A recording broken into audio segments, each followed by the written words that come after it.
Welcome. Hello, hello. Welcome, everyone. So good to have you here.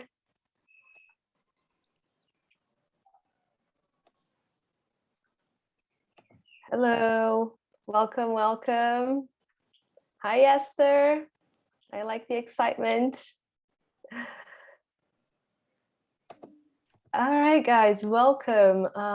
Good morning, good afternoon, good evening to everyone who's joining us today. If you have joined us yesterday, give me a thumbs up just so I know how many of you have already joined us yesterday. Okay, Chikondi, I remember. Anna, Suchika, yes, Akhilesh, Sharpova, Esther, great, great. It seems like most of you have joined us from yesterday. So welcome to the second day of the GPODS and GCM workshops. We're super excited to welcome you guys into the room. Yesterday, we had such an amazing, insightful discussion, thought-provoking discussion. We learned so much from Ishan and from each other as well. I was really happy that you guys contributed with the discussion a lot. And I think we kind of built our knowledge together yesterday, and it was just beautiful. And I'm really excited and looking forward to the session today. So as always, guys, as we discussed yesterday, feel free to interact as much as you want. The session is much more fun to everyone if we interact, if we contribute to it. This is a two-way learning process. It's not just a one-way learning process. So if you guys can contribute with your ideas, with your thoughts, your questions, that really sparks a great discussion and a great learning session. So I invite you all to be present, to try and reduce the distractions as much as possible around you, to be here 100%. So we can learn as much as possible. And also, as always, I wanted to invite you to open your cameras if your internet connection allows, so that we can feel a little bit closer to each other. You know, we're joining from all over the world. Some people are saying on the chat, Zimbabwe, Malawi, myself, I'm joining from Brazil. We have people joining from India, people from all over, just so we can feel a little bit closer. It would be great to be able to see you guys as well. So if you feel comfortable, please open your videos whenever you're ready. Second thing, I mentioned interacting with the workshop quite a lot already, but I just wanted to emphasize there are a few tools here on Zoom that allow us to do that. If you don't want, hi, I can see you now, Nakamba. If you don't want people to see you in the video, you can also use the reactions button. So you can give us a clap, you can give us a heart, whatever you feel like. Anytime during the session, feel free to use the emojis here to let us know, give us a little feedback as well on how the session is going for you. And feel free to type in the chat, just like you're doing right now, as much as you want as well. Hi, Kevin from Kenya. Great. Awesome, guys. So to get started, we are going to show you a quick video from the GPODS Fellowship Program, which is the one that we are partnering with at Global Changemakers. So I'm going to pass it to Aditi, who is going to share the video with us.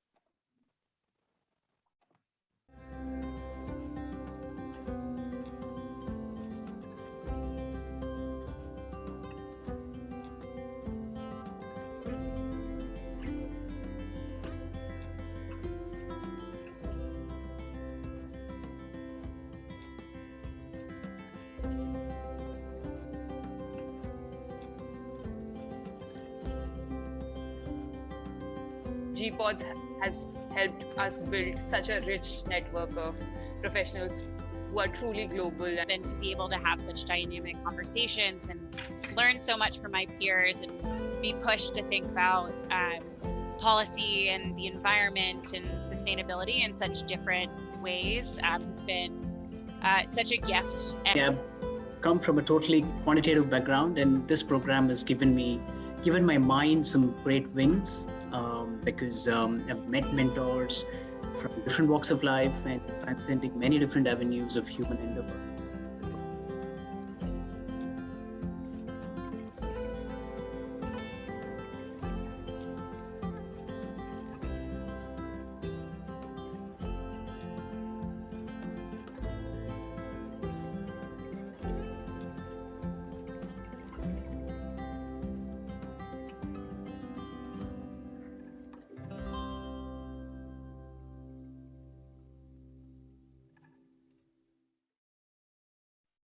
Beautiful. Thank you so much, Aditi. And I invite everyone to check out the GPODS Fellowship later. If you guys can put the link on the chat or something that people can follow up. Awesome. And without further ado, today we have the second lesson of this workshop series with GPODS. And I want to introduce you to an amazing facilitator who is joining us today. Arpit, the floor is yours. Thank you so much. Thank you so much, Yasmin, and the whole of the GCM team. I'm also happy to see some of the GPODS team members over here, and absolutely happy to see so many folks from all over the world. Guys, this is what these sort of conversations that we are doing that personally gives me the most happiness. This is the kind of stuff that I like working on. Just to introduce myself a little bit, I'm joining in from New Delhi. My name is Arpit, as you can see on my screen. And I head a think tank called Global Policy Insights, and we work on the intersections of public policy, geopolitics, sustainability. And that's why the kind of examples that you'd get from me are going to be ranging from all of these various walks of life. Now, today, what we're going to be discussing specifically about is game theory and sustainability. Game theory as a discipline might look like a tool which is a little abstract, a little too quantitative, but we are going to break it down to its very bare basics. And what we're going to do is we're going to understand it through literally playing a few games, discussing various scenarios. And the idea over here is to chase one question. We are chasing one question, which is that why are certain laws not really implemented well on the ground? I'm sure a lot of us would have heard about, or a lot of us would have said themselves and would have heard people saying that, hey, this particular law, this particular policy looks very good on paper, but once it gets implemented on the ground, it's totally different. It's terribly implemented on the ground. And what I want to propose today is that if laws are not designed keeping the game of life in mind, the incentives or the costs and benefits of individual citizens in mind, then any law remains just ink on paper. Any law will not really change people's behavior, and it will not bring about people to cooperate with each other. And a lot of my lecture today would be focused around this whole problem of cooperation. And we talk about cooperation in international relations. Recently, COP26 has taken place. And, there as well, a lot of people are saying that it went well. A lot of people are saying that it was not able to achieve its objectives. The whole debate comes down to the bottom line, whether countries are able to cooperate or not. Developing countries are saying that we have developmental imperatives. We have to get people out of poverty, and we cannot invest in renewables. We don't have the technology, which is really expensive, to invest in renewables, to have clean sources of production, etc. And therefore, the developed countries who have already grown on the back of fossil fuels, who have grown on the back of coal, etc., they have that money to subsidize or to fund us so that we can go on a clean growth energy path. Okay. Now, the West obviously commits a lot. The developed countries commit a lot of money, but in terms of actually giving out the money to developing countries, the commitments are really not met at the larger scale. So eventually what happens is that it turns out to be a problem of cooperation. Okay. I'm going to share a little story just to get us thinking and primed about why cooperation is essential to all of these problems that we are looking at, right from global warming, climate change, to international conflicts. How cooperation is essentially essential for the rise of societies, and the lack of cooperation leads to a decline in societies. In fact, one author that I've personally been extremely influenced by is this guy called Manker Olson. And he wrote a whole book about the rise and decline of nations. And the essence of that book is that nations where you see a lot of cooperation amongst various groups are the ones that see a rise.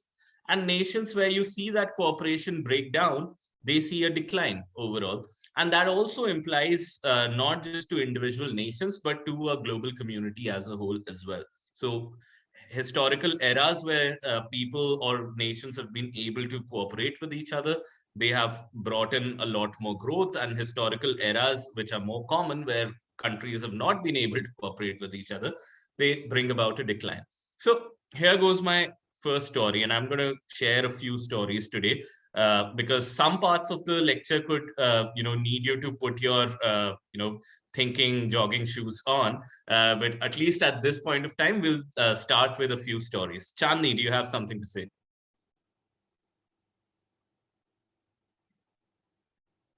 Chandni, you raised your hand. Did you have something to say over there? Okay. So whenever you can unmute connected yourself. to audio. I'll try to help them on the chat. It seems they haven't connected the audio. Oh, okay. All right. So, Chandni, whenever, if you can put your question on the chat, and if you can connect to the audio whenever you can, feel free to unmute yourself and interrupt me. I'm absolutely fine with it.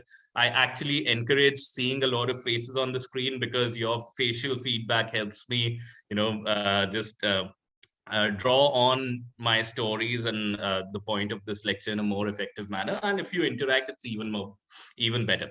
So, okay, here goes my first story. My first story is that this was during my master's program when I was studying, and I was studying at the Cornell University, which is placed right on top of a hill. And I used to live at the bottom of the hill.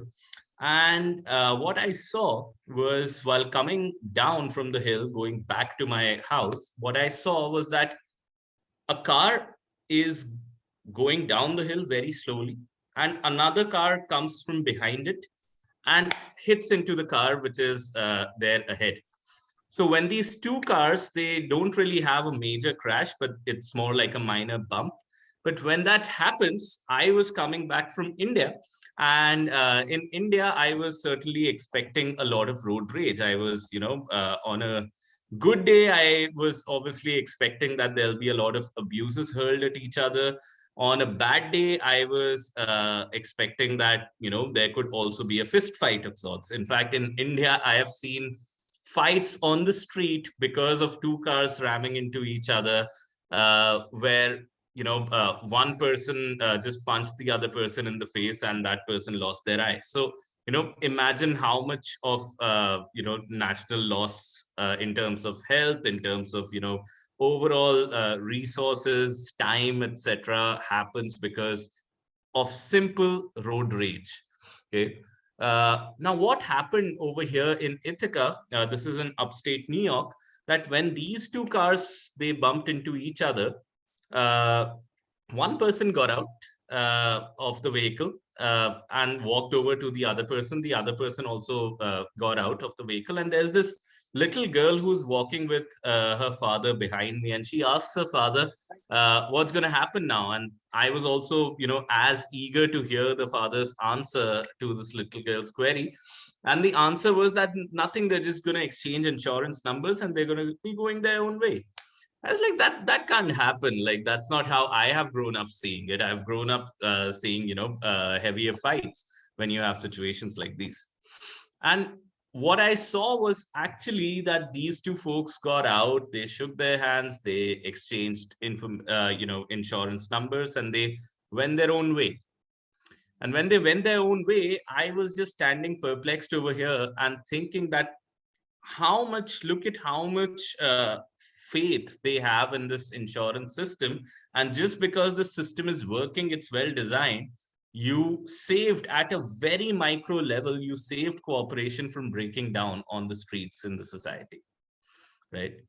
And when I thought about that, I also thought about the fact that in India, there's data of road rage going up to about 100,000 incidences of road rage per day, where people get into fights, they get into, scuffles, some people destroy each other's cars, they punch each other, etc., etc. Imagine that micro breakdown of cooperation on a daily basis. If you zoom out, you see how many of the country's resources, how many of the country's healthcare costs, people's time and energy, etc., breaks down because there is no faith in the insurance system, or the design of the insurance system isn't such where everybody believes that they'll be treated equitably eventually. So essentially, the idea over here is that you can design systems, you can design institutions that prevent the breakdown of cooperation. And obviously, road rage is a very small example.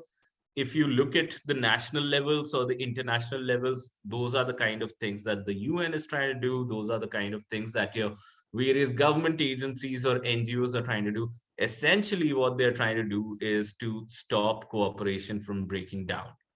Okay.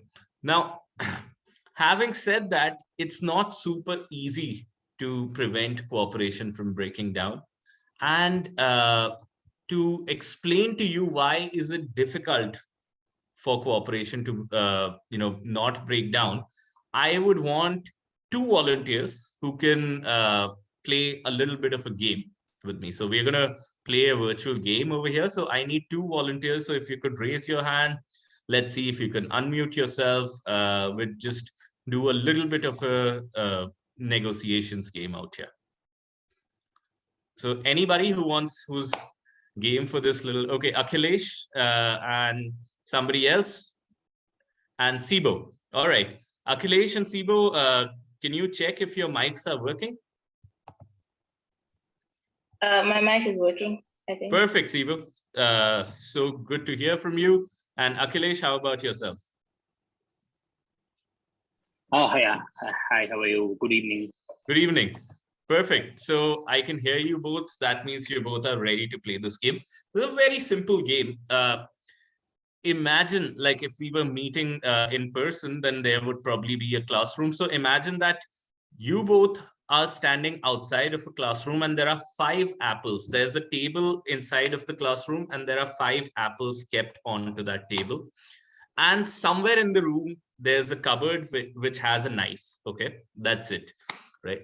All you need to do is that you go inside the room, Sibo and Akhilesh, and figure out how you will distribute those apples amongst yourself. You can talk outside of the room and you could right now decide with each other as to how you would eventually distribute these 5 apples amongst yourself. What's the best way to distribute these 5 apples amongst yourself? So let me invite you both right now to unmute yourself and carry out whatever negotiations and come to an agreement on as to how you divide these 5 apples. Before you do that, 2 more things. Also imagine that these apples are critical resources. Imagine that these are the sum total of all resources that are necessary for the future. And imagine that you two are the leaders of your communities, of your countries, or of your own tribes. So these two are, these 5 apples are the sum total of all of the necessary resources which will define your survival or your community's survival in the future. So Sibo and Akhilesh, with that context, I hand it over to you. Hey, Sibo, am I audible to you? I mean, I'm very sorry if I'm spelling your name very wrong. Okay, Akhilesh. Sibo, I think you got muted over there. Let's see. Yeah, perfect. Okay.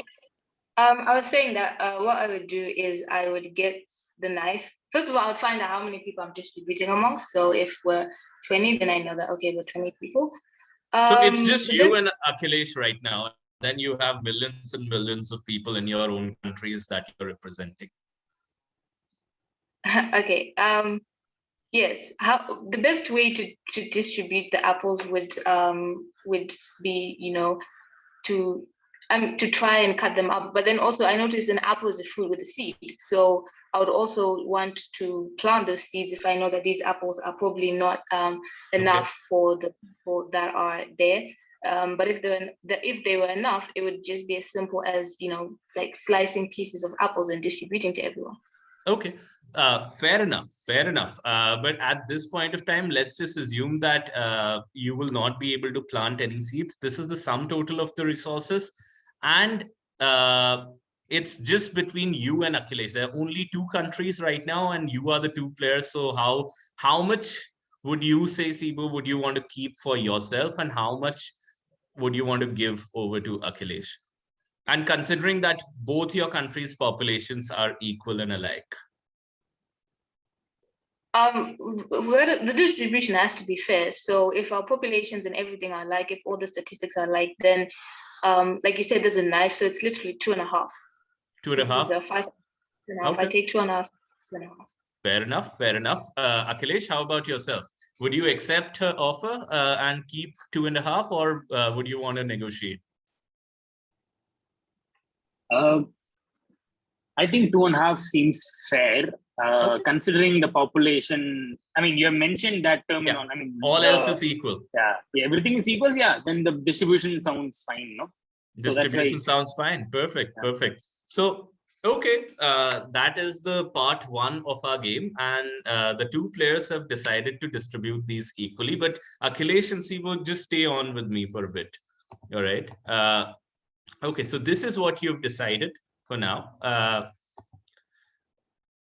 What you have done right now is that you have played the cooperative strategy. At this point of time, you have decided, you've shook hands outside of the classroom that we'll go inside and we'll both play cooperate. Okay.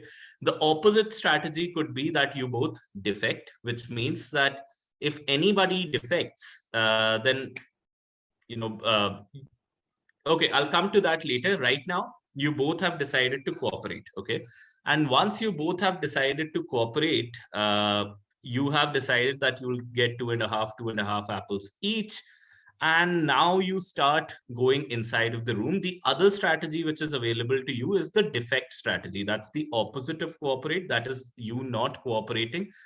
The defect strategy is also called the hawk strategy. So defect, hawk, or not cooperate is the same thing over here when we are talking.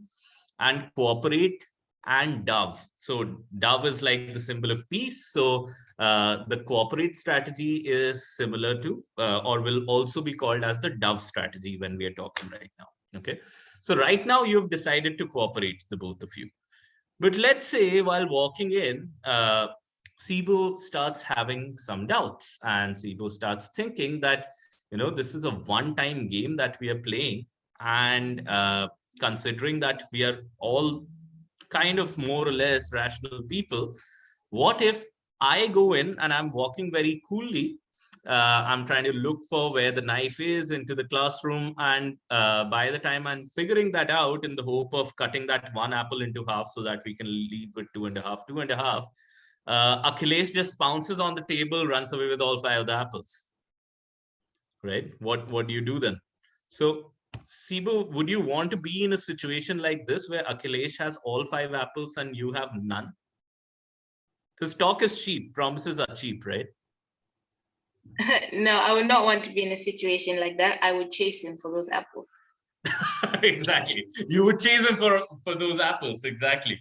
And remember that Akhilesh is also having similar thoughts. Even though you both have shook hands outside, he also starts having these thoughts that this is a one-shot game.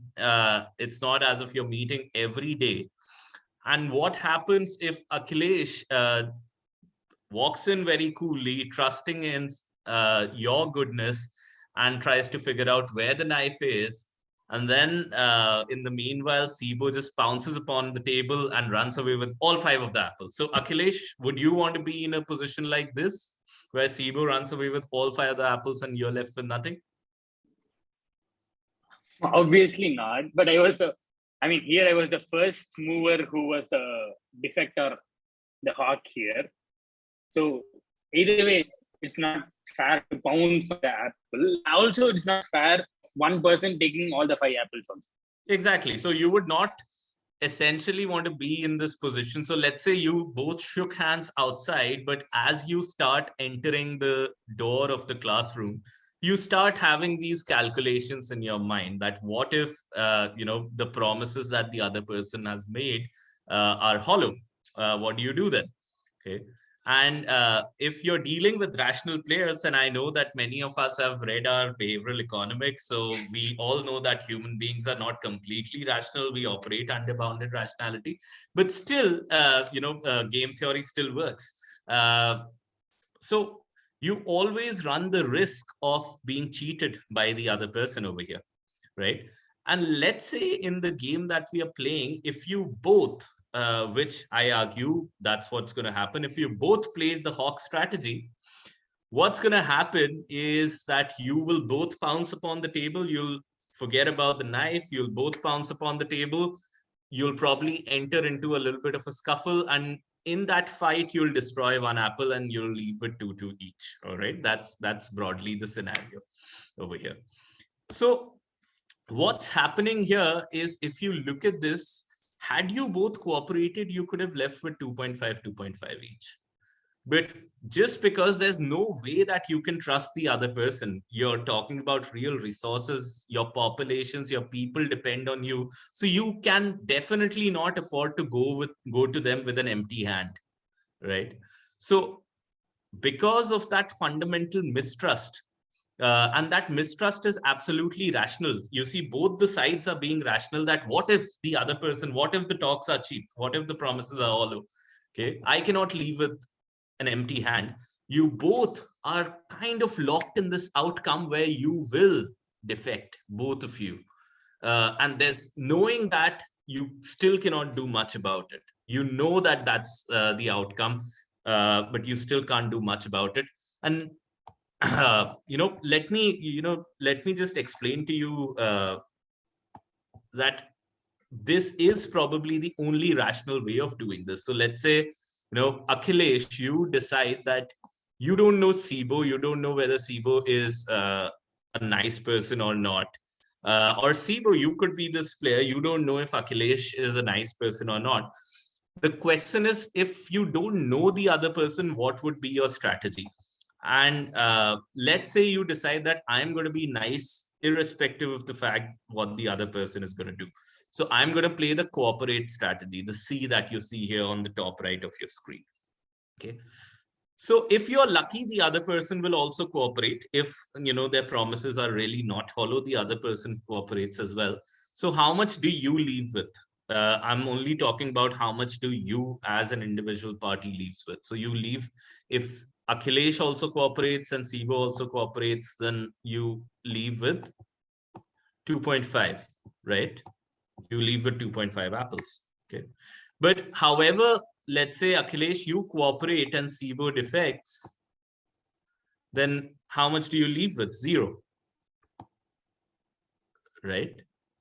But at that point, can we, like, for example, if, I wouldn't say very, rather than taking all the 5 apples, what if the strategy of the other person, the SIBO person, she just takes away 3 apples?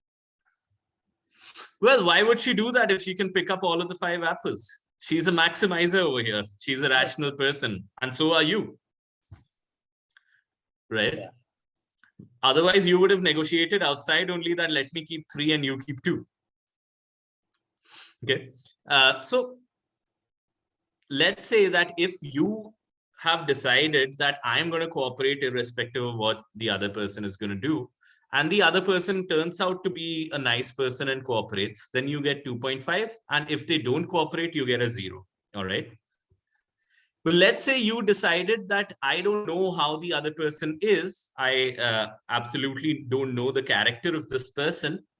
Then I am going to defect all the time. I'm going to play the bad person all the time, and we'll see how they act. Now, in this instance, if Sibo cooperated, okay, then you would get the opportunity to run away with all 5 of the apples. Okay. And if Sibo defected, then you would still get 2 apples because you'd get into a scuffle, you destroy 1 apple, and you still get to leave with 2. All right, is that clear? So if you compare these two strategies, that should you always, given that you don't know what the other person is eventually going to do, should you always cooperate or should you always defect? Your answer would typically be that always defect, because if you look at the average, at an average, either you get a 5 or you get a 2. So your average is 2.5 over here. Okay. Not knowing what the other person is going to do. Over here, either you win big or you lose big. So maybe, not the best of the strategies out here. And if you average these two out, then the average is only 1.25, 2.5 plus 0 divided by 2. Okay. So irrespective of what the other person is going to play, your most rational strategy is to play defect. Sibo, would you agree that this would also be your most rational strategy over here? Yeah, in terms of rationality, yeah, it is the most rational strategy. Exactly. So what I'm trying to say over here is that in many ways you're locked into an outcome like this. And this is what we call the prisoner's dilemma. Because you know that there's no other way. If you're playing rational or if you're playing with rational players, then there is no other way to bring about a better outcome, which was 2.5, 2.5. And the way that it is represented on a table is like this, that there are two people. One person plays rows, so, these horizontal lines. The other person plays columns. Okay, so it's almost like you have a lever. So, Sibo, let's say, can play up and down, defect and cooperate, and Akhilesh can play left and right, defect and cooperate.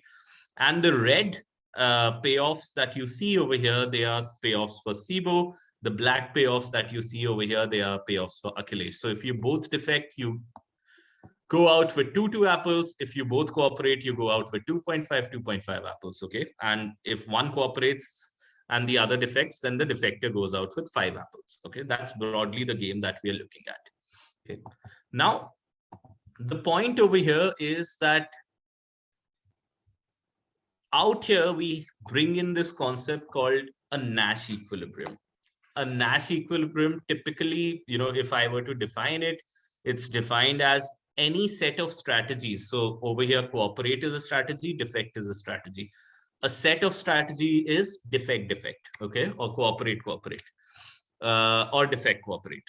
Okay, so any set of strategies through which nobody would want to deviate from unilaterally. So it is in nobody's interest to deviate from that strategy unilaterally. And over here in this game, defect, defect is the Nash equilibrium, because nobody would unilaterally want to move from defect to cooperate. So imagine, you were stuck. Imagine that the game is in this phase where both of you are defecting. Okay. Would Sibo want to move from 2 to 0, which is from defect to cooperate over here? And hopefully the answer is no, because 2 apples is still better than 0 apples. Sibo doesn't want to be in a position where she is cooperating and Akhilesh is defecting and she gets 0 and Akhilesh gets 5. You don't want to be in that position. So you will defect. Akhilesh also doesn't want to be in a position where he changes his strategy from defect to cooperate and moves from 2 to 0 over here, right? So which means that defect, defect is a Nash equilibrium, okay?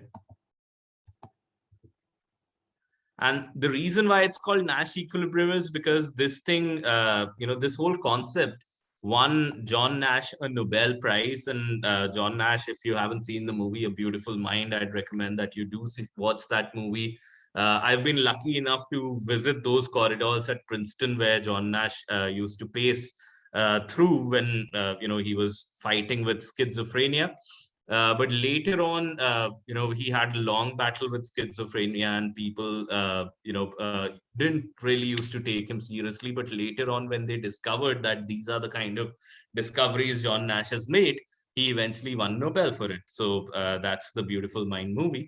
But over here, let me just, before we close this particular table, let me just also show you that 2.5 out here is not a Nash equilibrium, or cooperate out here is not a Nash equilibrium. The reason why cooperate is not a Nash equilibrium, imagine that this is where you are in the game. Okay, so both of you have selected this. Now ask a question: does anybody have an incentive to change their strategy unilaterally? If both of you are playing cooperate, then does anybody have an incentive to change their strategy unilaterally from cooperate to defect? So Akhilesh, Sibo, if you can tell that if you're here in this game, would any one of you pull the lever on the other direction and move from defect to cooperate unilaterally? Sibo, yes, go ahead. I think yes, there is an incentive to move, because one of you will get like 5. Absolutely. Get 5. Absolutely. Yeah. So you would want to move from cooperate to defect, which is from 2.5 to 5. And likewise, Akhilesh would also want to move from cooperate to defect from 2.5 to 5. Is that right, Akhilesh? I would say yes, sir, because yeah, we are getting more, as you said, the maximizing utilities. Yeah. So eventually, imagine it this way, that you both are at cooperate, and then you have you unilaterally move from cooperate to defect. Sibo also quickly moves a lever from cooperate to defect, and eventually you'd be stuck at defect. If you're stuck at defect, you have no incentive to move your lever unilaterally from defect to cooperate. So that shows that defect is the Nash equilibrium, cooperate is not a Nash equilibrium. Now, if I were to create a law, and if I were to say that everybody has to cooperate, or even if I'm a community or religious leader, and if I just say that in our religion, you're all supposed to cooperate, you're not supposed to defect, it's not really going to change your game of life. You do your best to show to the world and show to yourself that you're cooperating. But eventually, because most people, you expect others to defect, you will also defect at this point of time. Let me give you one more example to just anchor this concept, because this is important about what we are discussing. So, I come from a country where in India, even now, a lot of times we do litter the streets, right? I'm quite ashamed to admit that when I was an undergraduate student, I was coming right out of a small town to New Delhi to study, etc., etc. And just like the others, I also had the habit of I'll get an ice cream, I'll throw the wrapper on the side of the street during that time. Until obviously I got chided by a friend of mine, who I'm married to now. So she chided me on this. But the thing is that it takes you a while to stop littering if you're littering the streets. And typically the logic goes, for a litterer, the logic is that, okay, I am going to pay a cost in terms of effort in not to, to figure out where is the closest trash can or the dustbin. And probably I'll have to walk, a few meters further, a few 100 meters further to find the closest trash can. And if I am not littering, that doesn't mean that this place is going to get clean, because everybody is throwing their trash over here. So just me not doing it is not going to change the world. That's what a litterer thinks. That's what goes on in the mind of a litterer, that I pay this cost in a way that I play the cooperative strategy, while the others are still defecting. They are not paying that cost. So the streets are still littered. I am still being the fool who's carrying all of those wrappers in my pocket until I find the closest dustbin. So then I decide in my mind that when everybody decides not to litter, only then it makes sense for me to stop littering. Right? Has that happened with others over here? So essentially what I'm trying to say is that for a lot of these policies, for a lot of these laws that we come across in terms of climate change, in terms of you know energy transitions, in terms of effective use of water and natural resources, what eventually happens is that the Nash equilibrium lies here in defect, while people expect that governments or groups of people, they'll still play the cooperate game. Okay. There are ways to break this bad Nash equilibrium. There are ways to come out of the prisoner's dilemma, and I'm going to talk about that in a while.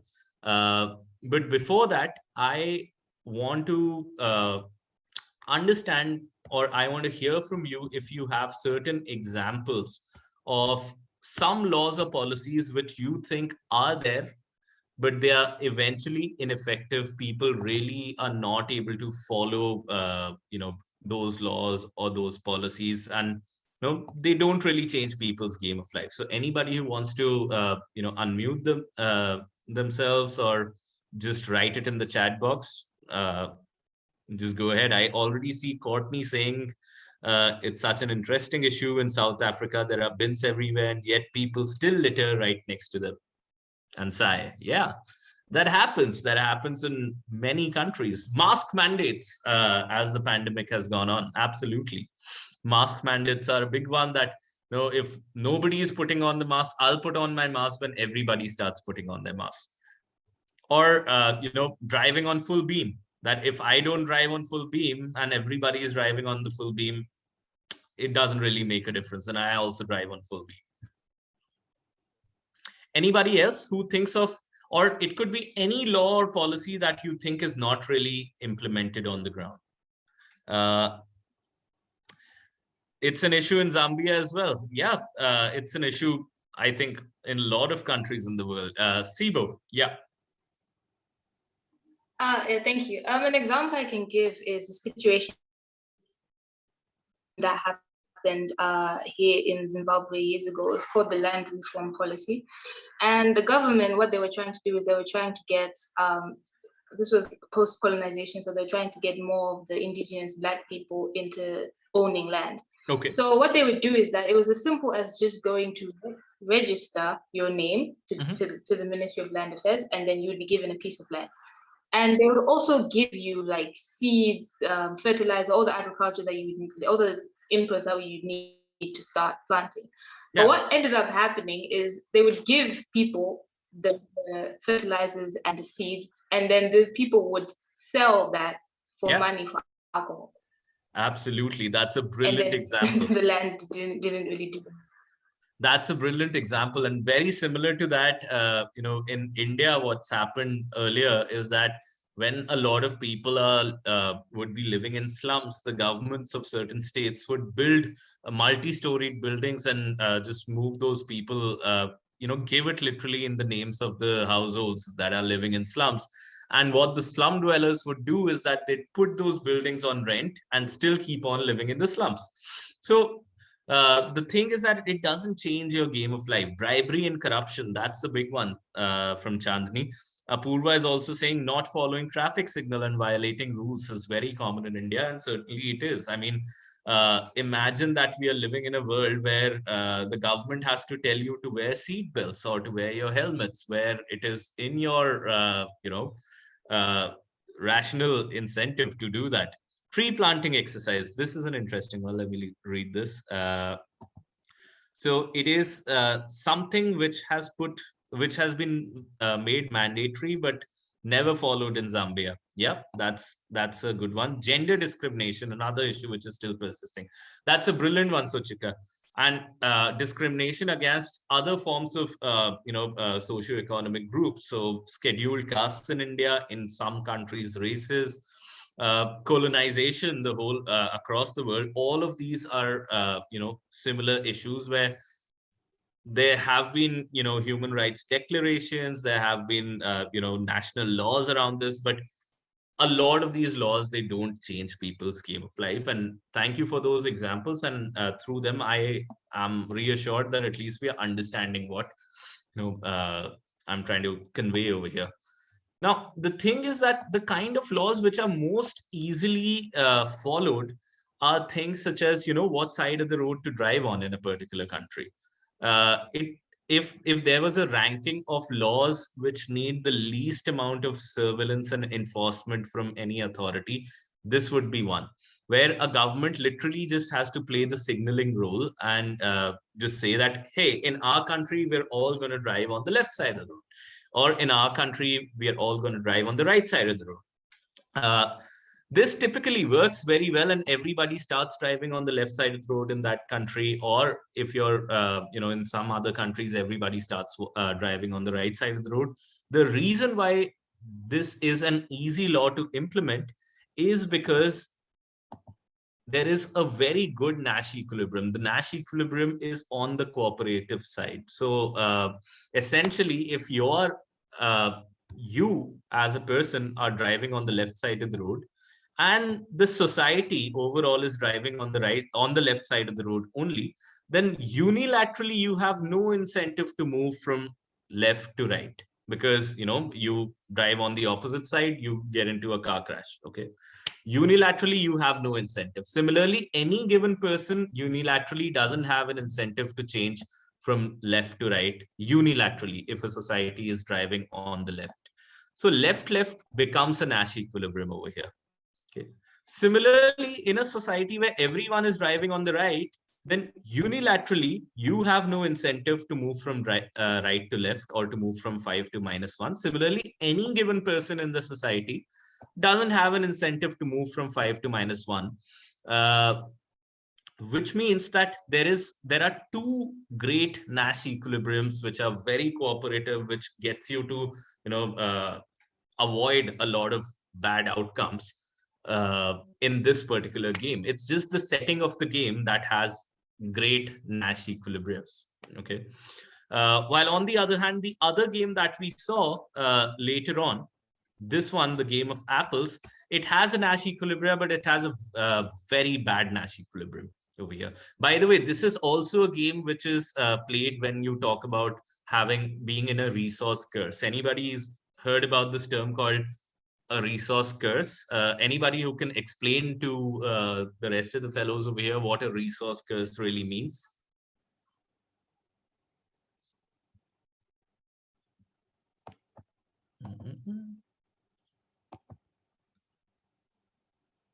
Meanwhile, I'm also going to read some more messages in the chat box. One sensitive issue in Zimbabwe is changing money to the other currencies through improper channels. Everybody uses black market. Certainly. Okay, Suchika is saying access to limited resources for everyone. No, that's not really resource curse. Resource curse is this paradox, Suchika, where a country which has a lot of resources. To a great extent, I think Zimbabwe would be a great example of it. Medieval India or early modern India was a great example for it, that any country which has a lot of raw material, a lot of resources, rather than making progress, and Daniel, thank you so much for that, rather than making progress, you are seeing a lot of poverty, you're seeing a lot of conflict. So you have resources, but you're still poor and you're still fighting amongst each other. Why is that happening? It's happening exactly because of this game of apples that we've seen, that different tribes, different communities, they pounce upon the resources. They think if we don't, then the others will. So they would exploit the resources or fight over the resources, destroy some resources as a result of that. Sometimes, a lot of times, actually, even foreign players, they jump into that game and they start playing one tribe or one community against the other. And with that whole compounding defect game, over time, what you see that when this community could have equitably divided resources and grown 2.5, 2.5, 2.5 over the years, they're growing at a much lower rate, 2 over the years. And that's essentially what we call a resource curse. Now, I'm getting into understanding why is it relevant from sustainable development perspective. And before I do that, let me introduce to you the concept of public goods. So this is also going to be a question to you. What do we understand by this whole thing called public goods? All of the answers are obviously there on the screen, but I'm trying to get your sense of what you understand are public goods in this world.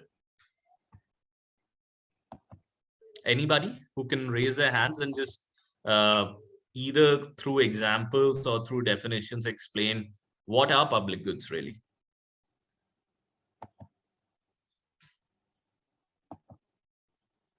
Yeah, Akhilesh, go ahead.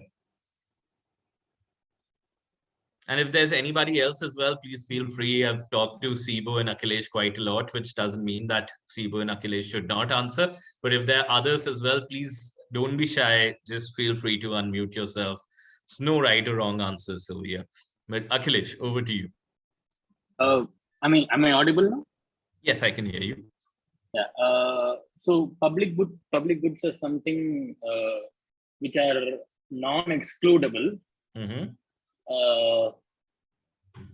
And it has, public good does not have we cannot say it does not involve some sort of profits in it. Okay. All right. And then it should be, it deserves some sort of distribution and allocation functions. Okay, so it's mostly for the public benefit. It's really not in it for the profits. It's non-excludable, etc., etc. That's what we typically understand by this term called public goods. But you're very close to what the answer is, Akhilesh. Let me just dive a little deeper into this concept and explain to you, because that'll really untangle a lot of these problems around especially air pollution, water pollution, etc., that we're dealing with. Okay, so public goods essentially have two features: non-excludability and non-rivalry. So non-excludability essentially means that you pay for something, you get it. You don't pay for it, you still get it, right? So things such as your national army, if you haven't paid taxes, it's not as if your national army is going to tell you that we're not going to protect you from now on because you haven't paid taxes. So you pay for it, you get it. You don't pay for it, you still get it.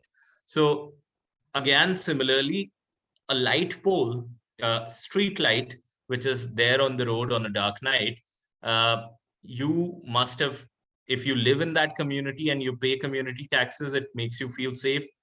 If you live in that community, you don't pay taxes for the community, it's still going to make you feel safe.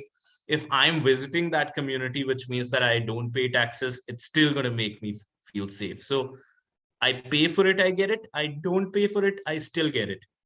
And that's the feature of non-excludability in a public good. The other feature is non-rivalry. So public goods are also non-rival, which means that my consumption doesn't eat into your consumption, or any given person's consumption doesn't eat into any other given person's consumption. So imagine, for example, sunlight is non-rival. So if I am sitting out there and just enjoying the sunlight, consuming all of that vitamin D that I need, and if you come out, sit beside me, it doesn't mean that you're stealing any of those benefits from me. You're also enjoying that sunlight as much as I am. So my consumption doesn't eat into your consumption doesn't eat into mine. Okay. As long as a good has both of these, and again, street lighting is the same example over here, that my consumption of that street light, the amount of safety that I derive from that street light being there, doesn't really eat into the amount of safety that you derive if you're also there on the street.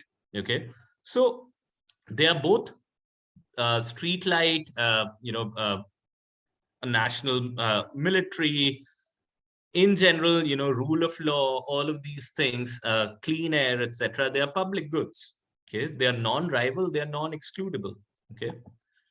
Overall, there are these 4 types of goods, and this is a very interesting way of looking at things, that there are goods which are public goods, which are non-rival and non-excludable.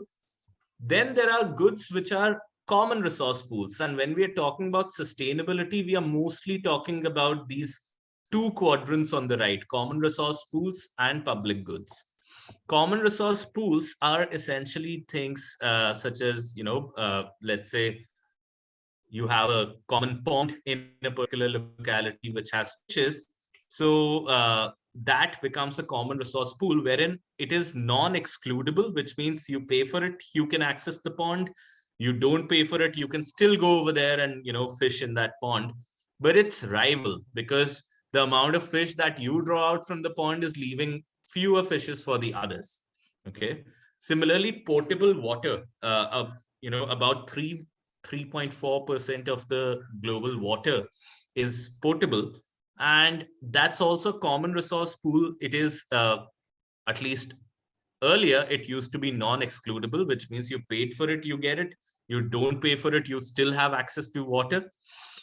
It's also rival. It's non-excludable, but it's rival, which means that your consumption of if I am a country which consumes an excessive amount of potable water, or if I am a city, or if I am a household that consumes an excessive amount of potable water available in my city, I'm leaving fewer amounts of water for the others over there, right? So which means that it's a rival product.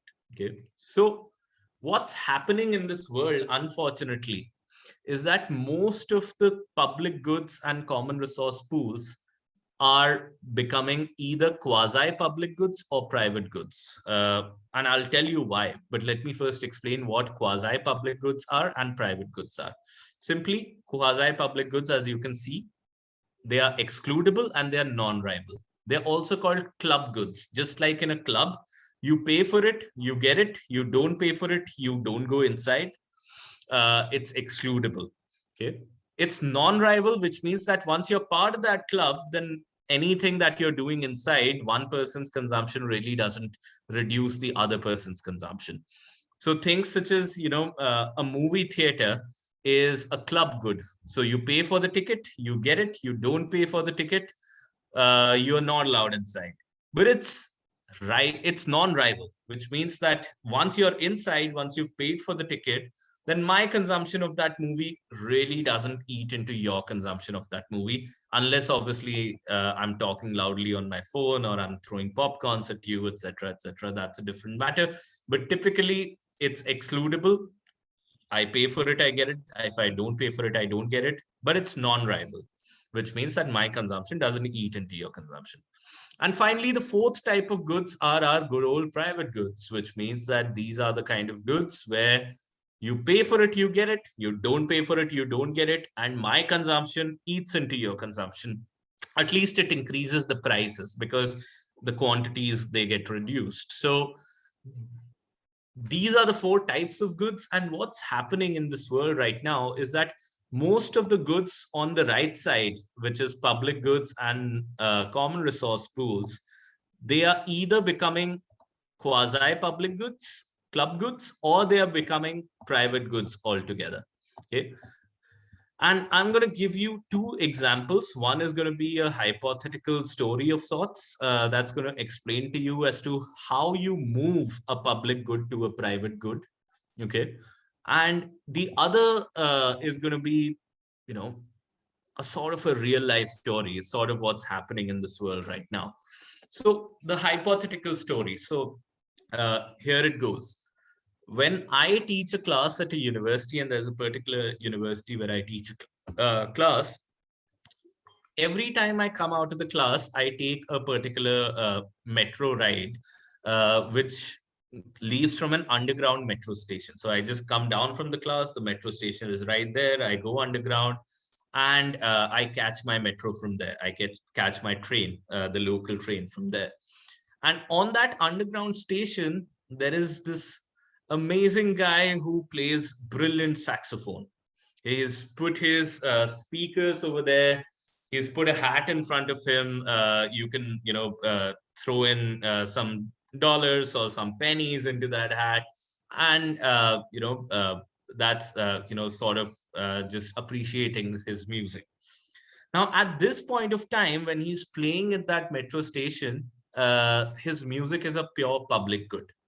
You pay for it, you get it. You don't pay for it, you still get it. If you don't throw in that coin, you still can access, enjoy the music that this person is playing. Okay. It's also a non-rival good, because if I'm standing over there enjoying this person's music, that really doesn't eat into anybody else's enjoyment of that music. If you're standing there, the enjoyment that you derive from it, it's the same thing. It doesn't eat into mine. It's a pure public good. Now, let's say I'm a conniving businessman, and I mean to make any stereotypes. I don't think that all businessmen are greedy and conniving, but let's assume that I am playing the role of a conniving businessman and I want to make some money out of this guy. He plays so well. I think that there's some potential to make some money out of this guy. What do? I pluck this guy outside of this metro station and I put him inside of a stadium or an arena, and I put tickets at the gate. If you want to hear this person's music, then either you pay for the tickets, so I make this product from non-excludable to excludable, okay? But since he's in that stadium, once you've paid for the ticket, then your consumption doesn't eat into another person's consumption. So the enjoyment that you derive from that music once you're inside of the stadium after paying your ticket doesn't really eat into the enjoyment that somebody else could derive who's also there inside with you. Okay. So what I've done is that very connivingly, I've turned a public good into a club good, a quasi-public good, just by making it excludable. Okay. Now, if I want to turn this excludable good, and if I turn this quasi-public good into private good, I can make more money out of it. So let's say I want to make more money out of this guy. What do? I pluck this person outside of the stadium. I put this person in a recording studio. Okay. And for those who remember CDs, let's say I just publish 100 CDs of this guy's music. Okay. And I put those labels on the CD that nobody can distribute it for free. Nobody can, just blast that music on the streets for everybody to listen to. They're just 100 CDs and they're all for personal consumption. So what I've also done is that not only is this music now excludable, it's also rival, because if I have purchased 50 CDs, then there are only 50 more to go. So my consumption is eaten into your consumption. And also what's happening is that, it's driving up the prices of the remaining 50 CDs which are remaining. Okay. So the idea over here is that I have, in order to earn more and more money out of this, I have been able to convert this public good first into a quasi-public good or a club good, and then into a private good. Now, if you think that this is something which is, purely hypothetical, etc., and that's something which is non-dangerous, I would argue that that's happening with the air that we are breathing, that's happening with the water that we are drinking, that over the years, if you look at it from the times of your grandparents or your great-grandparents, over the years, you'd see that some of these things which were public goods or common resource pools, they've either become quasi-public goods, which means that they've become excludable, or they've turned into completely private goods. So if you put an air purifier in your room, which means that you've privatized air, privatized clean air. If you've seen, and I think that's a very funny product, you can find it on Amazon, wherein they are literally selling clean air from the Alps or from the Himalayas, etc., where there's a cylinder of air which has a mask on it. You can buy it, or there are clean air bars which are there where you can choose whether you want to breathe air from the Alps or from the Himalayas or from Antarctica and the Arctic Circle as well. So all of those are privatization of a thing such as clean air. I know of families who only drink packaged water. So if you are only relying on packaged drinking water, we have completely moved, at least in those societies. And I know that there are places in California where people only, and I've visited, those friends, they have crates and crates and crates of, packaged drinking water, and that's the only water that they use. So from a common resource pool, They have literally just packaged the water and made it rival, because earlier the only thing that this didn't have was rivalry. Your consumption of water did not really so it was rival. They've also made it excludable. The only thing that it had earlier was that it was non-excludable.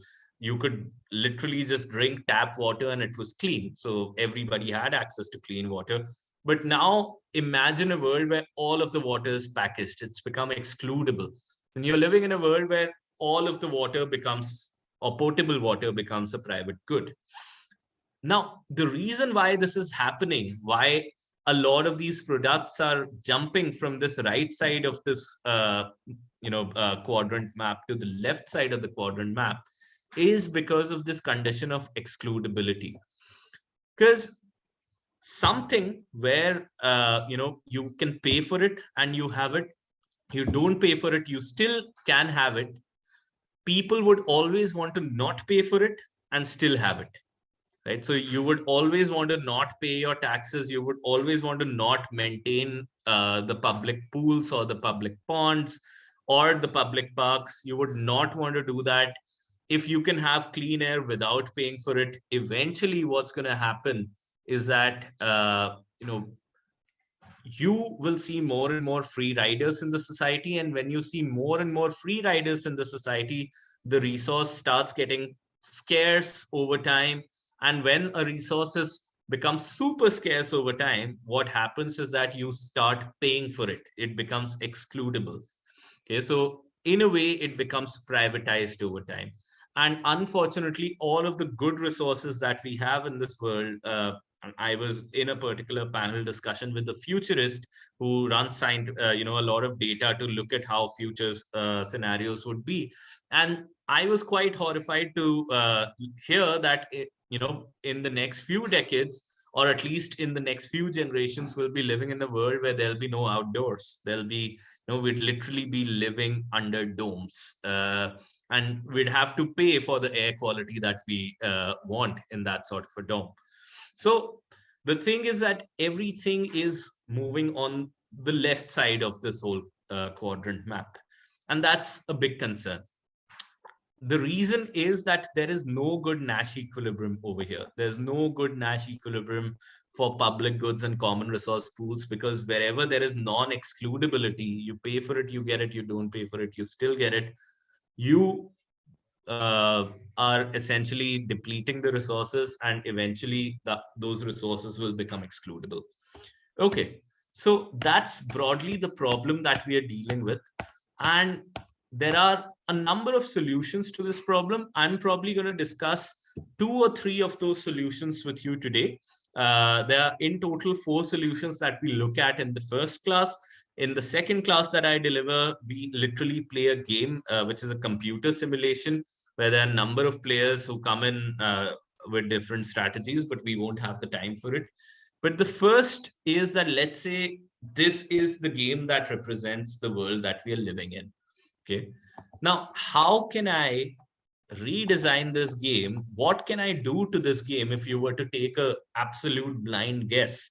What could I do so that I have a good Nash equilibrium rather than defect being the Nash equilibrium? I want to change the game. I want to do something so that cooperate becomes the Nash equilibrium. See, over here also what's happening is that people are eventually defecting, where they could have cooperated with the nature, with the environment. They are defecting, they are free riding, they are making a choice that when you can pay for it, you get it. You don't pay for it, you still get it. They are choosing to defect and not pay for it and still get it, in terms of not paying the taxes or not, using environmentally friendly resources of energies, etc., etc.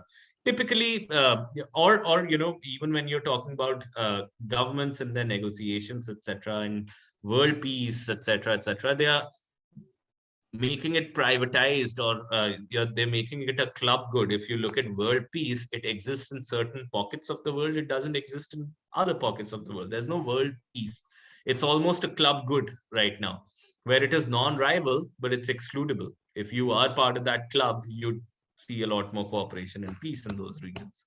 So now the question over here is, how do I change this game so that there is only one Nash equilibrium, which is the cooperate one? Anybody who wants to take a blind guess?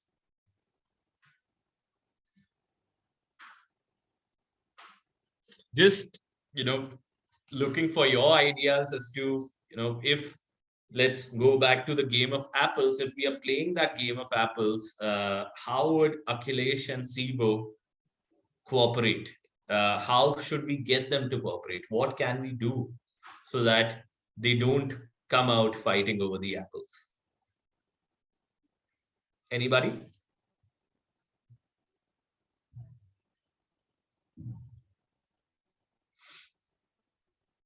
So this is typically what we're dealing with, is the free rider problem. And the question is, and I'm sure that a lot of you have worked on group assignments, group projects in your schools, etc., and you've had a lot of free riders in there.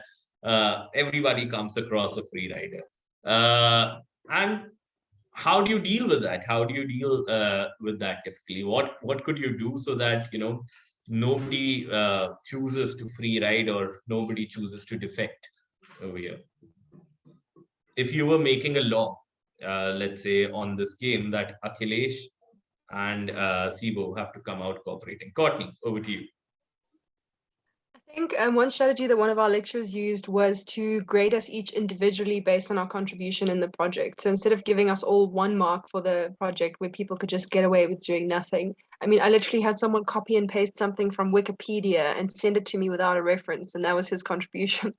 And then our lecturer introduced, that's you each get scored for your individual contribution, and you have to sign a document like where you certify what you did. Absolutely. So what is this professor doing? The professor is putting some penalties on people who are not contributing. Okay, so one strategy that we have is the carrot and stick strategy, where, if you are cooperating, then either you get a benefit or you don't get anything, at least you don't get a stick. Okay, and if you're not cooperating, then you get a stick.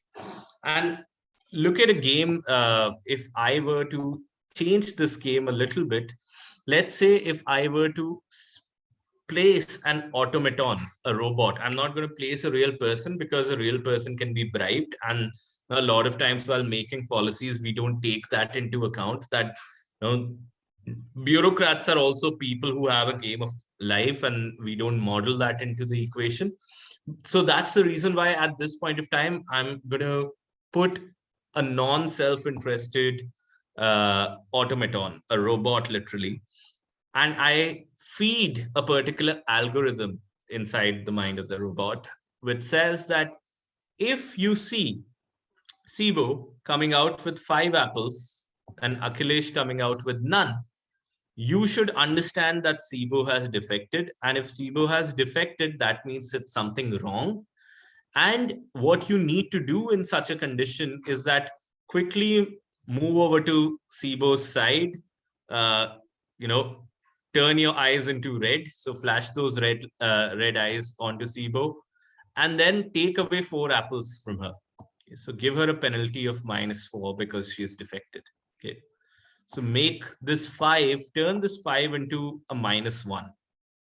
Right, and same for Akhilesh. So if you see Akhilesh coming out with 5 apples, then quickly go up to Akhilesh, turn your eyes red, take away 4 apples from Akhilesh. So sorry, not -1, turn it into a 1, because you're taking away 4 apples out of 5. So they're left with 1. Now, if they know that this is going to happen to them, if they know that if one defects and the other cooperates, they're going to lose 4 apples that they are running away with out of the 5. This particular game has now a good Nash equilibrium as well. If they already know that this is what's going to happen, that now the payoffs are 2, 2, 1, 0, 0, 1, and 2.5, 2.5, then you suddenly see that 2.5, 2.5 or cooperate also becomes a Nash equilibrium. Now you have a good Nash equilibrium over here. How? Because if you are here, you don't want to move from 2.5 to 1, Sibo. You don't want to move from cooperate to defect. Okay. Similarly, Akhilesh doesn't want to move from cooperate to defect. Akhilesh doesn't want to move from 2.5 to 1. If Akhilesh knows that if he's the one who's running out with 5 apples, eventually he's going to only be left with 1. Akhilesh doesn't want to be in that position. So there is some scope for cooperation in this particular game, right? If I want to make slightly more changes in the game, because my current game has 2.5 or cooperate as a Nash equilibrium, but still the defect Nash equilibrium remains. If 221001 2.5 2.5 are there are two Nash equilibriums here. One is a good one, cooperate, one is a bad one, defect, because if you're stuck over here, then 2 is better than 0 and 2 is better than 0. Nobody wants to move from 2 to 0. Nobody wants to move from 2 to 0, which means if you're stuck here, you can still come out, with both defecting, which means at least getting 2 instead of getting 1. So both defecting is still better than one person defecting over here. So there are two Nash equilibria, but if I want to convert it to only one, I want to create a situation where I have only one Nash equilibrium, which is there. What am I going to do? I am going to program the robot, program the automaton in a way that if the automaton sees that both of them are coming out with just 2 apples each, okay, not 2.5, 2.5, but just 2 apples each, which means that they both have defected, and defection or non-cooperation is not allowed over here, okay, in this particular society that we are trying to build. So what does this automaton do? The automaton not only goes to each of them individually and takes both of their apples, so gives a -2 to each, okay.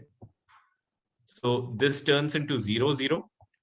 But also the automaton administers a little bit of a shock, a little bit of a current on both of them, which is a further deterrent and brings them to -1. So the new payoffs for this game become -1, -1, 1, 0, 0, 1, 2.5, 2.5.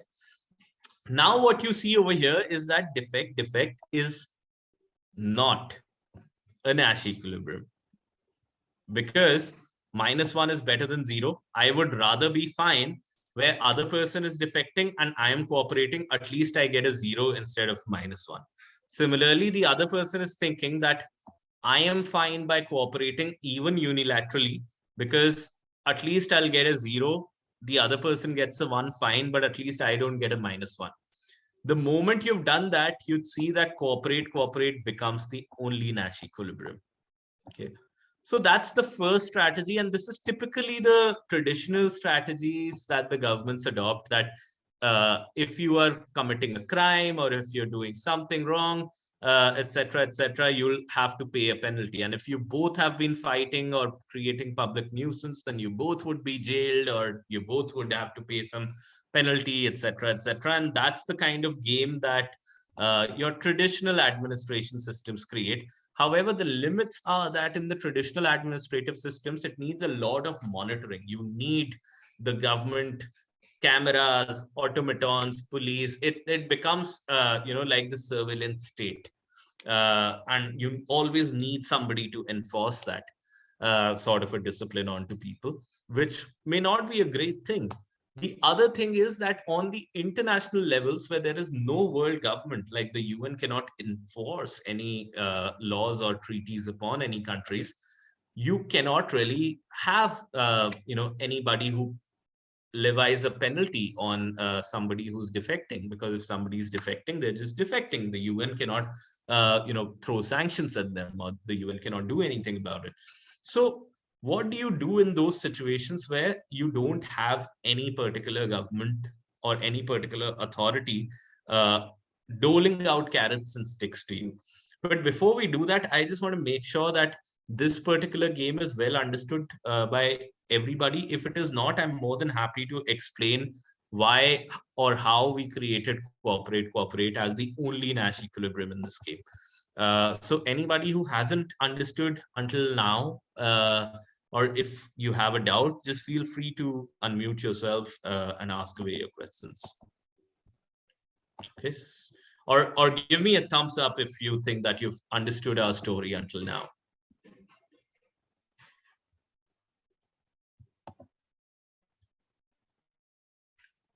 Anybody? I hope that this is not getting too complicated, because at times that happens. Okay, perfect. We see a few thumbs up over here. So, all right. Now I'm going to move on to the next section of this, which is that how do you escape the prisoner's dilemma? One strategy was the carrots and sticks strategy that we have already discussed. The second strategy is you play infinite games. So the second strategy actually has two things that we have over here. One is that you either play infinite games or you break the game down into various stages. Theoretically, if you see, only infinite games bring about cooperation.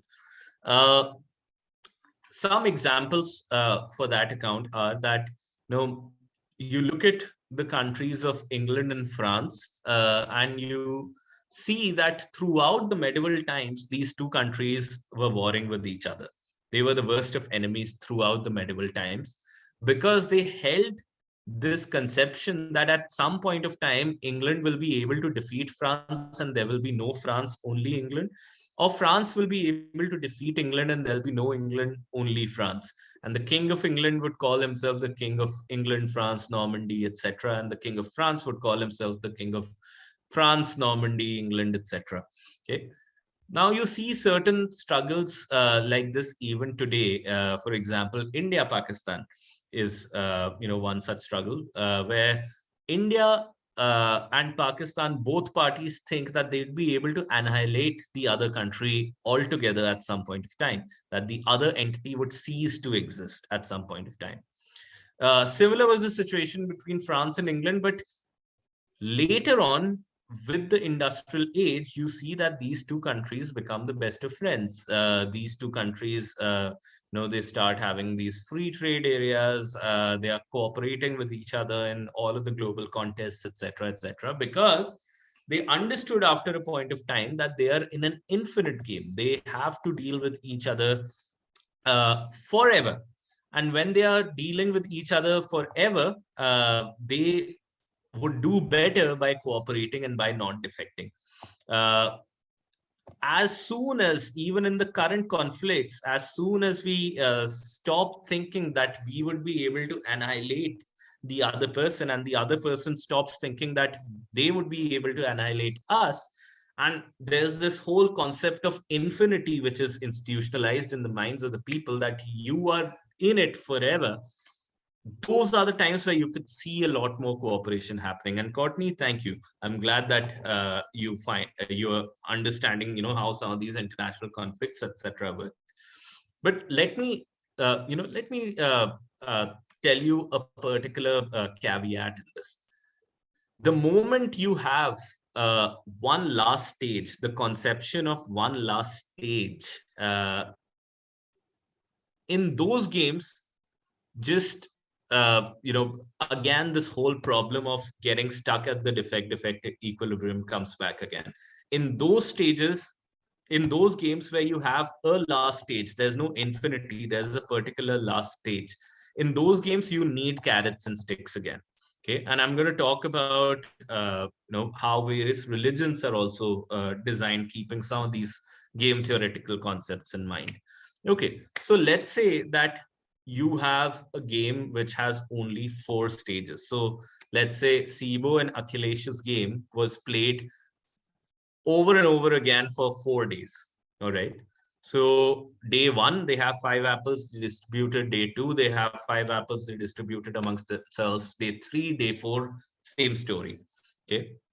Now, what happens is that you start calculating backwards in this. So let's say Sibo starts thinking that even if we have cooperated on day 1, day 2, day 3, Akhilesh, being a rational player, would want to maximize. And if he's maximizing, then his best bet is to defect on the last day. His best bet is that every day we are playing 2.5, 2.5, 2.5. And Akhilesh starts thinking that, okay, Sibo is definitely going to play cooperate on the last day. So let me defect on the last day. Okay. Let me just not play cooperate. So I will be able to leave with 5 while Sibo will cooperate. So she will be left with 0. Okay. And that way I come out as the victor in this game. Okay.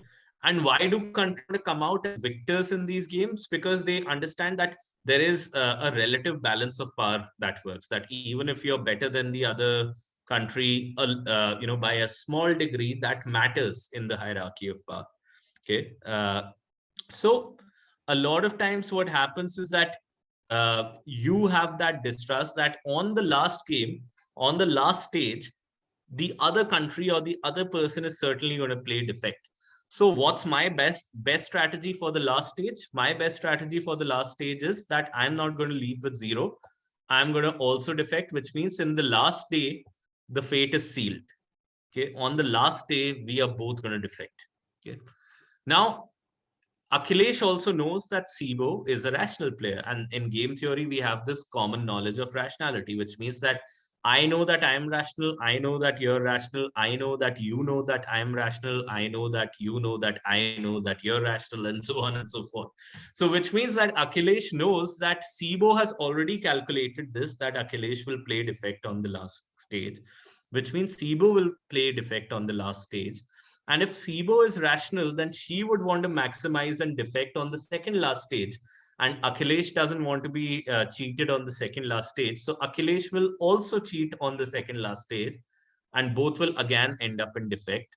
And Sibo knows that Akhilesh is thinking like that, which means Akhilesh and Sibo are also, the fate of the second last stage is also set. They're also going to defect on the third last stage. They're also going to defect in the first stage. So it'll be a defect, defect, defect all over. If you're playing a game which has an end last stage, it could be 4 stages, it could be 99 stages, it could be 100 stages. Okay. On the other hand, if you were playing infinite games, provide a PP document. I don't know what that means, but if you want this presentation, then I can certainly share the presentation video, etc. with you. Okay, let's say this game was until infinity. So this game was taking place forever. Like every day, Akhilesh and Sibo have to come and they have to play this game over and over and over again. If they have to play this game over and over and over again, then one day defecting doesn't really make sense, because let's say day 1, they cooperated, day 2, they cooperated. Then let's say day 3, Akhilesh decided to defect and got away with 5. Okay. So Akhilesh has an advantage of +5 over Sibo on this particular day. But from the next day onwards, since it's a game until infinity, they both will be stuck on 2, 2, 2, 2, because from the next day onwards, Sibo will defect forever, right? So this advantage of +5 that Akhilesh has gotten in one day is not going to be meaningful enough over a long, long, long period of time, because every day, instead of 2.5, now Akhilesh is getting 2. So which means that Akhilesh is losing the potential 0.5 every day until infinity. He could have made extra $5 in just 5 days of cooperation. Okay, in just 5 extra days of cooperation. So which means that whenever you have infinity, whenever you have an infinite stages in games, you don't have the opportunity to calculate backwards. So you're not stuck in that bad equilibrium from the beginning. And B, it is not just worth it to defect in one stage and then keep defecting throughout, and as a result have a lower payoff, right? So infinity does create a difference, but that's theoretical. In practice, even breaking a game down into various stages makes a lot of difference.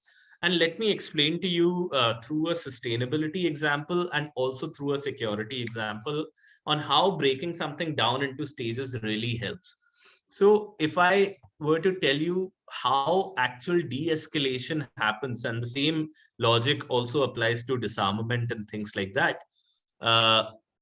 If I were to tell you how de-escalation happens, it happens in stages. So imagine that this whole circle that I've drawn on the screen is a disputed territory and there is a line of control. So one nation or one group has control over this part of the territory, another nation has control over the other part of the territory.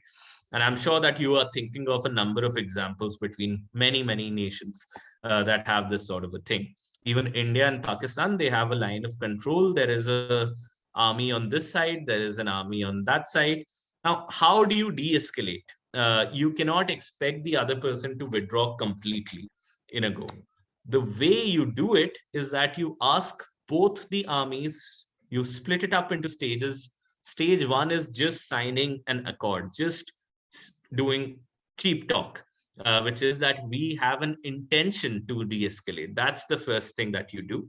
Okay, and that's what you see in many international negotiations, etc.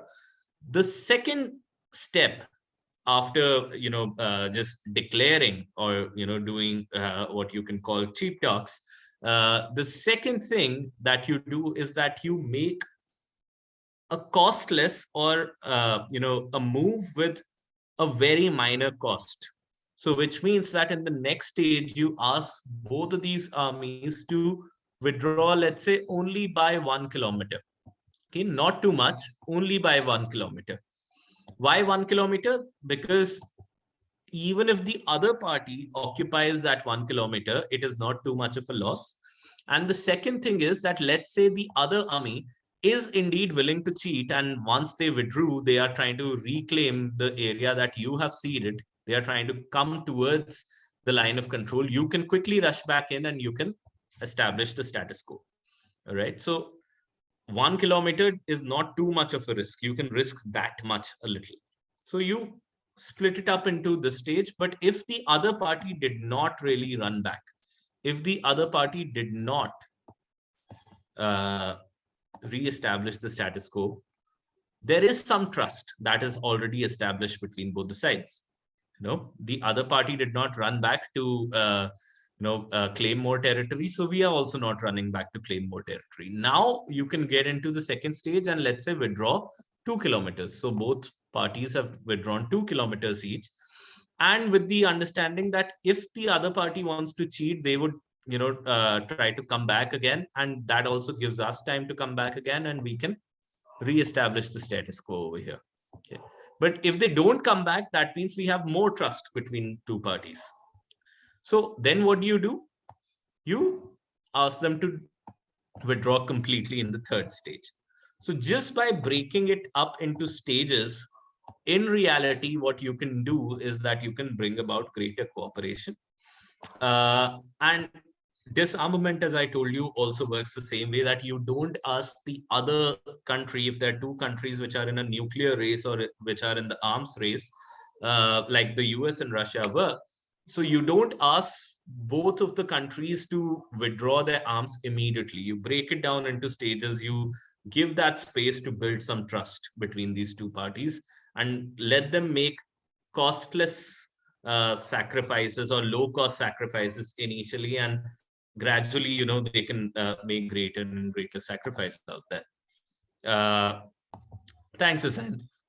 Let me also give you a sustainability example for this, and then we'll do a time check. We'll see if we have the time to understand more strategies. But first, this sustainability example.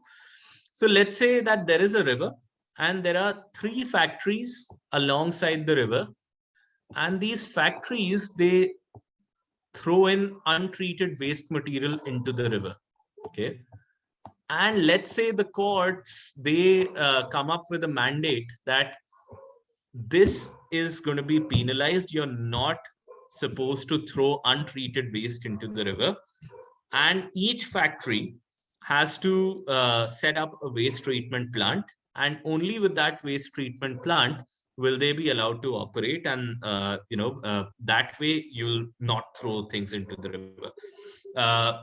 In fact, it'll also apply to, for example, the place that I live is New Delhi, and my hometown is a place called Firozabad.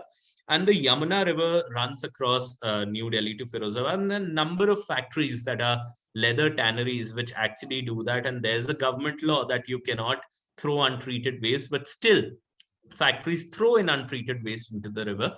which has made the river, absolutely terrible. It stinks all the time. It's the water is not potable, etc., etc. Can't even be used for farming purposes. So, despite the law, people don't follow this, and similarly, despite air pollution laws, factories are still polluting everywhere. Why? Because they'll most of the times it's easier to bribe an inspector rather than invest in setting up a waste treatment plant. Each person will not invest over here, just like the littering the street sort of an example. Each person will not set up the waste treatment plant because they expect the others to not set up the waste treatment plant. They would all set up the waste treatment plant if they're expecting the others to set up that waste treatment plant as well. How? Let me take you through the reasoning of the first factory owner. So let's say this guy at the bottom over here.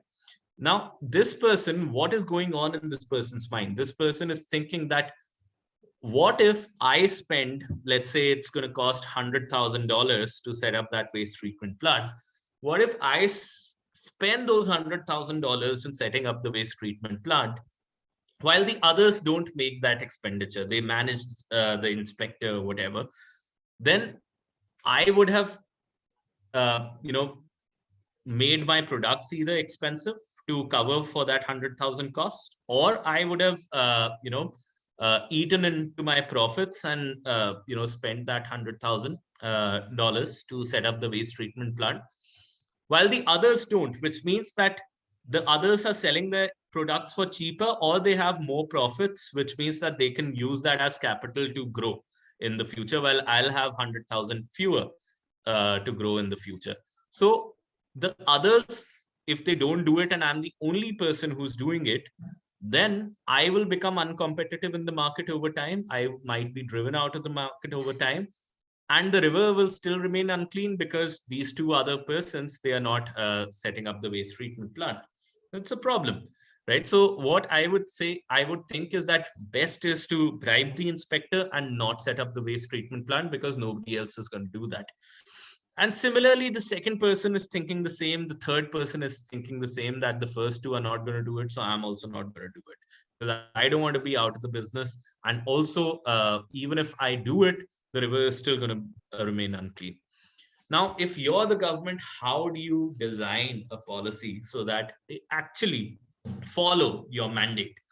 So you break it down into stages. First is, let's say you organize a conference and you make them, just utter cheap promises, make cheap promises, sign an agreement, make a public declaration that we care about the river, we want to, make it clean, and we will indeed invest towards the waste treatment plant. And look at how similar stuff happens in the Paris Climate Agreement. All of these are broken down into stages, even though we become very eager that, we're not seeing action, but a lot of times, you have to break it down into stages to bring about cooperation.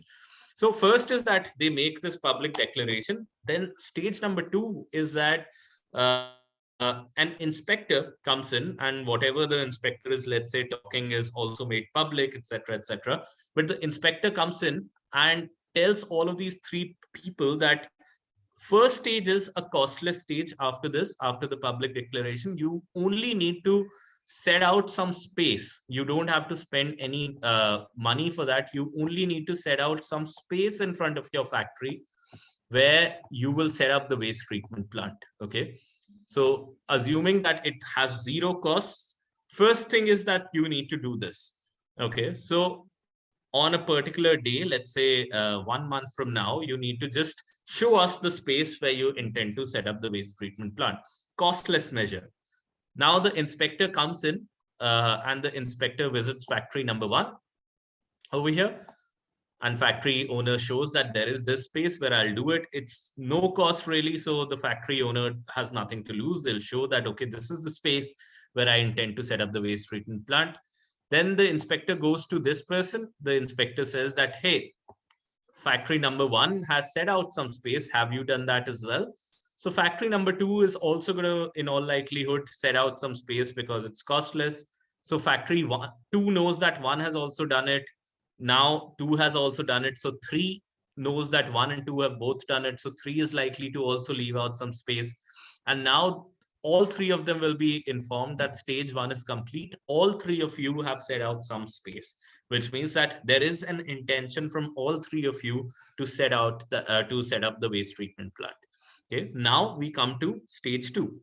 Stage 2, let's say, is that you have to spend about $20,000 just to set up some pipings, which would be required for the functioning of the waste treatment plant. Simply $20,000, nothing more than that. So again, a commitment which is slightly more expensive than the earlier one, but still not egregiously expensive.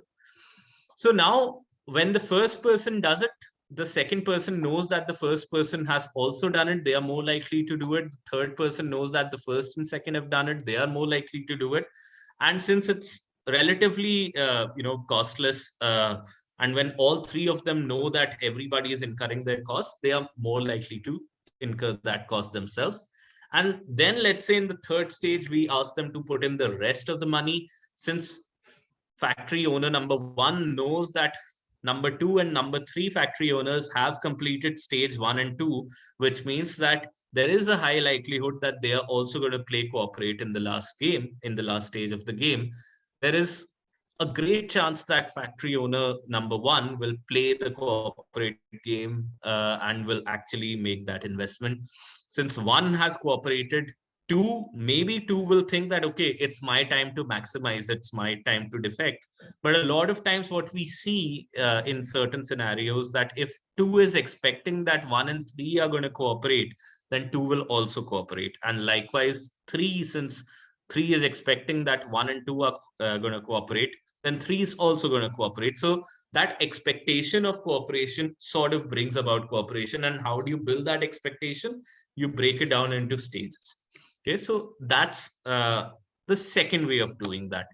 Now, let us do a quick time check over here and see if we have some more time. We have about 15 minutes. Is that right, Yasmin? Perfect. At this point of time, does anybody have any questions or any comments, any thoughts? Overall, if you think that, this is the kind of stuff that you've observed in real life, or could be useful, just give me a thumbs up. If you have a question, you can raise your hand and I'll be happy to answer your question at this stage. And I'm then willing to also discuss the rest of the 2 methods which we have in the next 15 minutes. Okay, if it's getting a little difficult, please don't worry. This is the sort of lecture that typically takes 3 to 5 sittings to actually let it seep in. So if you've understood even half of it until now, I think we are going at a great pace. So, all right. I have something in the chat box. Yeah, Pranay, Russia and Ukraine, there's a lot of escalation over there. And I think eventually the detente will take place by these stage-wise phasing out of the militaries on either side of the border, for sure. Okay, so we'll go to the last 2 ways of cooperation over here. And the last 2 ways are also super fun. Now, let's say we are living in a society, and this particular way is a great favorite of multilateral institutions such as the United Nations, etc. This is literally the strategy of building institutions. So over here, the strategy of building institutions is that, let's say that there are 5 households across a pond or across any water body. And let's assume that all that these households have to depend on for their survival are fishes which are there in the pond. They can't have access to anything else. All that they need are these fishes to eat and to survive out of this pond. Let's also say that every time on at the end of the week, you cannot have fewer than 50 fishes in the pond. Okay, so if you are only fishing 50 fishes in a particular week, next Monday you'll have 100 fishes again, and you'll consume 50 fishes over the particular week, and next Monday you'll have 100 again. But if you go below 50, if you overfish from this pond, let's say if it goes from 50 to 49 or 48, then the next week, instead of 100, you'll have 98. Then the next week, you'll have 97. And there'll be a day where you'll have no fishes left. And this is typically what happens of groundwater when you're looking at cities reporting that they have run out of groundwater altogether. That's exactly the kind of thing that happens, that you can withdraw some amount of groundwater every time, but people overfish or people over withdraw the groundwaters, but uh, and that really leads to the scarcity of that resource. Let me take James's comment over here. What I am getting from this approach is that most people or entities basically do things based on others are doing. Yes, that's true. A lot of times people are actually just doing things in the expectation of what the others are doing. Okay. So now what's going to happen is that if there are, ideally, if these all households are good citizens, just to maintain the level of fishes at 50, they'll all withdraw just 10 fishes in a particular week. Okay, so everybody is just withdrawing 10, 10, 10, 10 in a particular week. Okay. But let's say you have a free rider in here. You have a particular household which says that, hey, I'm feeling a little more hungry today, or I have a few more guests today. And people say that you don't go below 50, which means that each household shouldn't go above 10 fishes. I'm going to still give it a shot, and I'm going to withdraw 11 fishes instead of 10 this particular week. Okay. And anyway, I don't trust the government. The minimum number is 40. They say it's 50 just to be safe. I'm going to withdraw 11 this week, and let's see what happens. Okay. And in that particular week, instead of 50 on Sunday, you see that the total number of fishes are 49, because everybody has withdrawn 10 fishes and one household has withdrawn 11. So which means that the reproductive balance of this population of fishes has been disturbed. And let's say on Monday, instead of replenishing from 50 to 100, the pond replenishes from 49 to, let's say, 97 or 98. But people don't know that, or people don't realize that. And next week also the same cycle is going on, and gradually, instead of 100, it becomes 99, 98, 97. And one day you'd realize that there are no fishes in the pond at all. And it's not going to be linear. It's going to get reduced exponentially. So what happens? What do you do if you have problems like these? And especially these are problems where you don't have one government, let's say, that can enforce on any one of these household through carrots and sticks, just like nations cannot be enforced through carrots and sticks by the UN. So what you do is that you literally build a plank, a wooden plank over here, and this becomes your fishing board. Nobody is allowed to, let's say, fish from anywhere else. So you create certain rules. And that's why when we're talking about international institutions, a rule-based world order, a rule-based system is something which is extremely emphasized when you're talking about this. So you create a rule that only place to fish is here. Okay, this is the only place that you would put your fishing rods from. And you also bring in a person, let's say from a neighboring village, or you create a council of each member from these 5 households that sit over here to monitor how much each family or each person is fishing, and to record that on a whiteboard, let's say over here.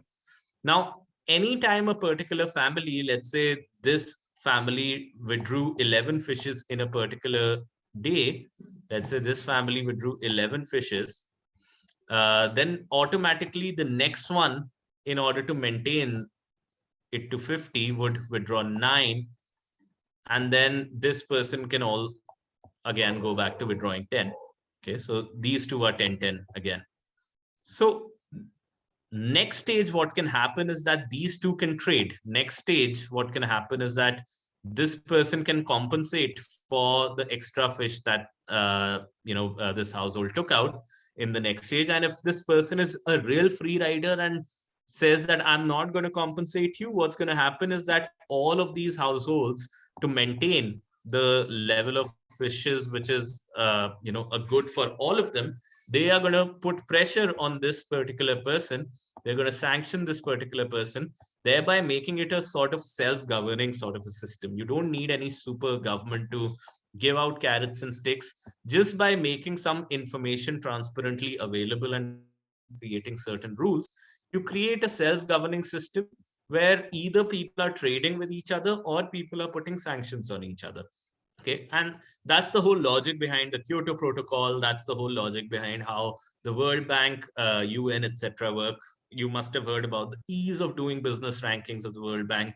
That's exactly what it's all about, that you publish information in a credible manner, but you need to be really, really trusted, because if this person or this council is not trusted, and if whatever information you're seeing over here, you don't believe that, then you can, in your disbelief, overfish or underfish, and one day you'll find this fish population to again vanish one day or the other.